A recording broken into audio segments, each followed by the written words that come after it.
Hello दोस्तों, क्या हाल है। आप देख रहे हैं इंपॉर्टेंट और सचोट न्यूज, जहां मिलती हैं आपको देश और दुनिया की तमाम बड़ी खबरें सबसे पहले और सबसे विश्वसनीय रूप में। कृपया वीडियो को लाइक और चैनल को सब्सक्राइब करें और कमेंट बॉक्स में जरूर बताइए कि आप ये वीडियो कहां से देख रहे हैं। तो चलिए शुरू करते हैं आज के वीडियो को। सीएम हेमंत का बड़ा दावा, मियां मुस्लिम वोट नहीं देगा। असम के मुख्यमंत्री हेमंत बिस्वा शर्मा ने दावा किया है कि बीजेपी को मियां मुसलमानों का वोट नहीं मिलेगा, लेकिन असम या मुसलमानों का समर्थन जरूर मिलेगा। उन्होंने राज्य की आबादी के पैटर्न का हवाला देते हुए कहा कि बीजेपी और उसके सहयोगी दल असम की 126 में से 103 सीटों तक ही पहुंच बना सकते हैं। उन्होंने डिलिमिटेशन के बाद बने नए क्षेत्रों में युवाओं और महिलाओं को आगे लाने पर जोर दिया। पीएम मोदी ने सुना जोहान्सबर्ग में गंगा मैया गी। प्रधानमंत्री नरेंद्र मोदी ने दक्षिण अफ्रीका के जोहान्सबर्ग में भारतीय समुदाय से मुलाकात की, जहां उनके सामने गिरमिटिया गाने गंगा मैया को प्रस्तुत किया गया। पीएम मोदी ने इस परफॉर्मेंस को भावनात्मक और खुशी भरा अनुभव बताया। उन्होंने ट्विटर पर वीडियो साझा करते हुए कहा कि यह गीत दक्षिण अफ्रीका में शुरुआती भारतीय समुदाय की हिम्मत और सांस्कृतिक विरासत को दर्शाता है। पीएम मोदी G20 समिट में हिस्सा लेने के लिए अफ्रीका दौरे पर हैं। विश्व गुरु बनने हेतु शिक्षा में संस्कृति पर जोर। भारतीय शिक्षा बोर्ड BSB की अलीगढ़ मंडल स्तरीय संगोष्ठी हाल ही में कल्याण सिंह हैबिटेट सेंटर में संपन्न हुई। गोष्ठी के मुख्य वक्ता BSB के चेयरमैन और सेवानिवृत्त EIS डॉ NP सिंह थे। उन्होंने उपस्थित विद्यालयों के प्रबंधकों, प्राचार्यों और प्रतिनिधियों से भारतीय शिक्षा बोर्ड की आवश्यकता पर विस्तार से चर्चा की। बैठक में विश्व गुरु बनने के लिए शिक्षा में संस्कृति और संस्कारों को शामिल करने तथा BSB के मॉडल को अपनाने पर विशेष जोर दिया गया। बिहार विजय के बाद भुवनेश्वर एयरपोर्ट पर धर्मेंद्र प्रधान का भव्य स्वागत। बिहार विधानसभा चुनाव में NDA की ऐतिहासिक जीत के बाद केंद्रीय शिक्षा मंत्री धर्मेंद्र प्रधान का ओडिशा दौरे पर भुवनेश्वर एयरपोर्ट पर भव्य स्वागत हुआ। मीडिया से बात करते हुए उन्होंने कहा कि यह जीत प्रधानमंत्री नरेंद्र मोदी के नेतृत्व की बड़ी स्वीकृति है। प्रधान ने कहा कि बिहार की जनता ने कांग्रेस की बांटने वाली राजनीति को हमेशा के लिए नकार दिया है और यह जीत मोदी की दूरदृष्टि और नीतीश कुमार के नेतृत्व पर जनता के भरोसे को दर्शाती है।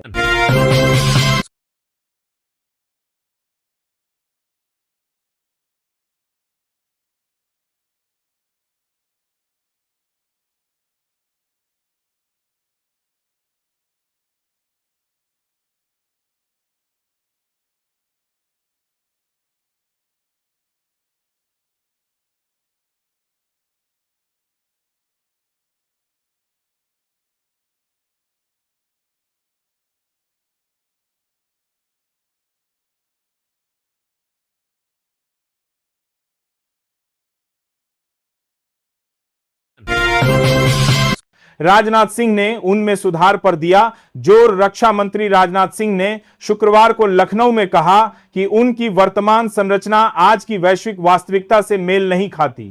इजराइल, हमास और रूस यूक्रेन जैसे संघर्षों का हवाला देते हुए उन्होंने कहा कि यूएन को सशक्त और प्रभावी दिखना चाहिए था, पर ऐसा नहीं हो रहा। उन्होंने जोर दिया कि दुनिया को किसी नई संस्था की नहीं बल्कि मौजूदा अन्न को दुरुस्त करने की जरूरत है। राजनाथ सिंह ने कहा कि कई देश खुलेआम अंतर्राष्ट्रीय कानून की धज्जियां उड़ा रहे हैं, जिससे यूएन में सुधार जरूरी है। महाराष्ट्र निकाय चुनाव, बीजेपी का कमल खिला। 100 पार्षद निर्विरोध चुने गए। महाराष्ट्र में स्थानीय निकाय चुनावों की सरगर्मी के बीच आवेदन वापस लेने की अंतिम तिथि के बाद बीजेपी ने बड़ी बढ़त बना ली है। पार्टी के 100 से अधिक पार्षद चुनाव से पहले ही निर्विरोध चुन लिए गए हैं। बीजेपी प्रदेश अध्यक्ष रविंद्र चौहान ने बताया कि आवेदन वापसी के बाद कई नगर परिषदों और नगर पंचायतों में बीजेपी पार्षदों के लिए निर्विरोध जीत का रास्ता साफ हो गया, जिससे पार्टी ने चुनाव से पहले ही मजबूत जमीन तैयार कर ली है। आईसीजी ने किया सागर कवच सुरक्षा अभ्यास। भारतीय तटरक्षक बल इग्ज ने 19-20 नवंबर 2025 को महाराष्ट्र और गोवा तट पर सागर कवच 225 नामक तटीय सुरक्षा अभ्यास सफलतापूर्वक आयोजित किया।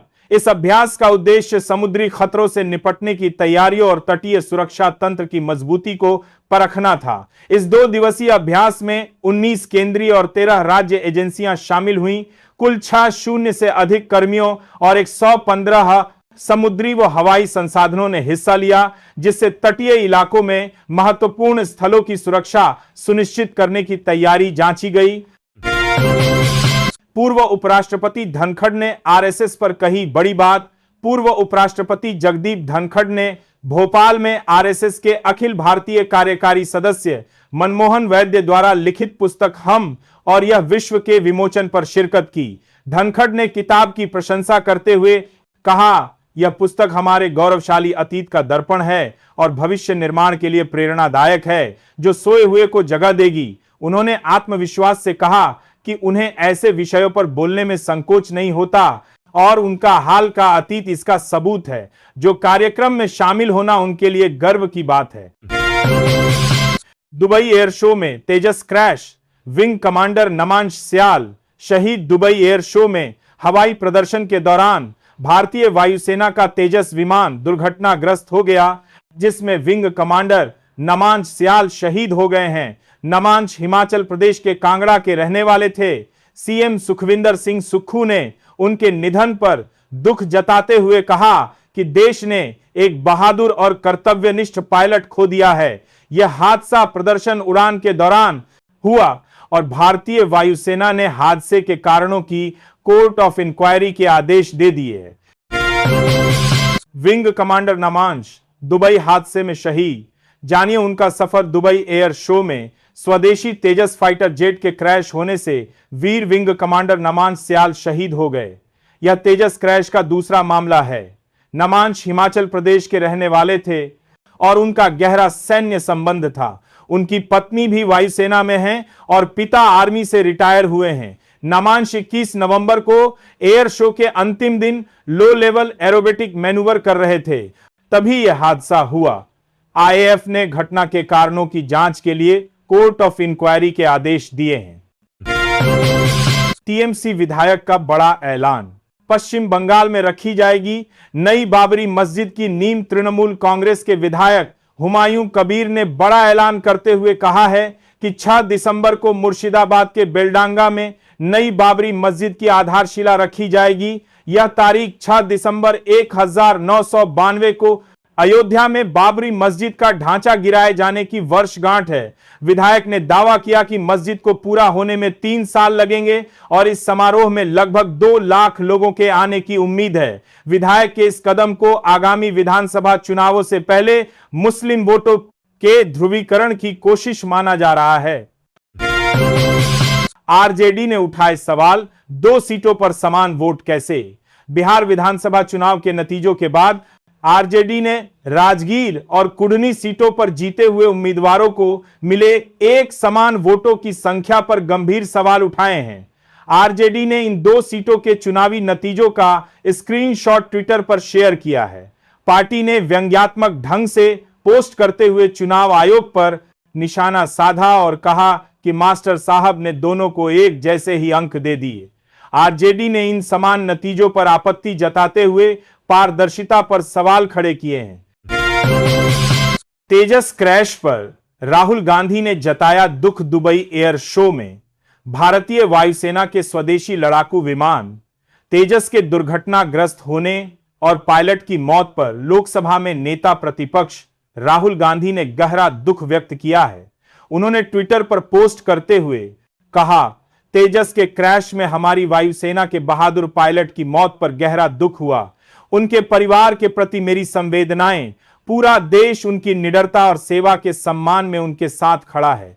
इस घटना के बाद एयर शो को रोक दिया गया है और वायुसेना ने कोर्ट ऑफ इंक्वायरी का गठन किया है।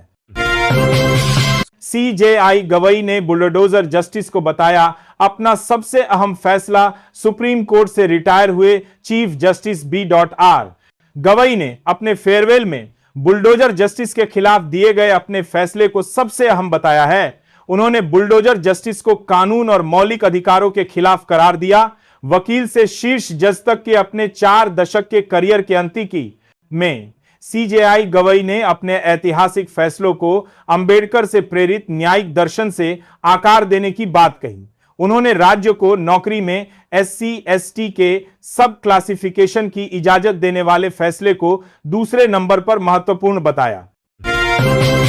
चीन ने ऑपरेशन सिंदूर में पाक को दिए खतरनाक हथियार। US report. एक द्विदलीय अमेरिकी आयोग की वार्षिक रिपोर्ट में खुलासा हुआ है कि चीन ने मई 2025 के ऑपरेशन सिंदूर का उपयोग अपने आधुनिक हथियारों के परीक्षण के लिए किया। रिपोर्ट के अनुसार चीन ने अपनी रक्षा क्षमताओं के प्रचार के मकसद से पाकिस्तान को खतरनाक हथियारों की मदद की। संघर्ष के दौरान चीन ने पाकिस्तान को सैन्य सहायता दी और बाद में भारतीय राफेल लड़ाकू जेट को बदनाम करने की कोशिश भी की। बिहार में लगातार गिर रहा कांग्रेस का राजनीतिक ग्राफ।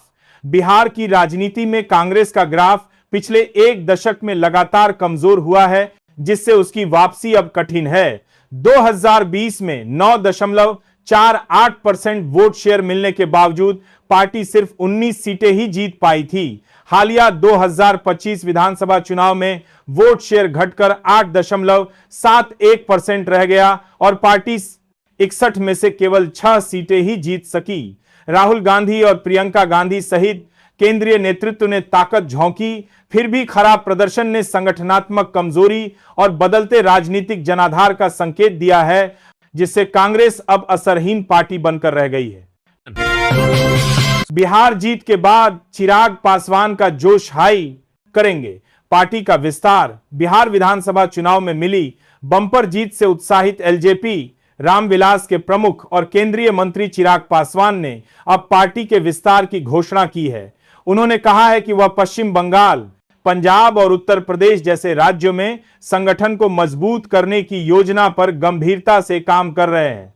चिराग ने डिप्टी सीएम का पद न मांगकर लालची न दिखने की बात कही और 2 विधायकों को मंत्री बनाने पर पीएम मोदी का आभार व्यक्त किया। पार्टी के स्थापना दिवस 28 नवंबर को मनाया जाएगा।